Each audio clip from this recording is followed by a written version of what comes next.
नमस्कार दोस्तों, आप देख रहे हैं झाबुआ एमपी न्यूज 24। मैं हूं साक्षी। चलिए करते हैं आज की तमाम खबरों की शुरुआत। रामनवमी पर शिवसेना द्वारा गंधवानी में भव्य शोभायात्रा निकाली गई। गंधवानी में रामनवमी के पावन अवसर पर शिवसेना संगठन द्वारा भव्य पैदल शोभायात्रा निकाली गई। यह शोभायात्रा शिवालय मंदिर से प्रारंभ होकर नगर के मुख्य मार्गों एवं गलियों से होती हुई कुम्हार गड्ढे स्थित गणेश मंदिर पहुंची, जहां भगवान श्री राम जी की आरती एवं हनुमान चालीसा का पाठ कर शोभायात्रा का समापन किया गया।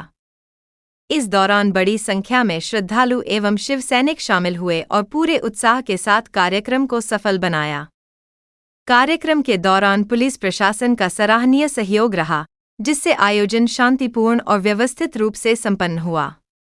झाबुआ एमपी न्यूज 24 से मध्य प्रदेश हेड भगवान मुजालदा की रिपोर्ट।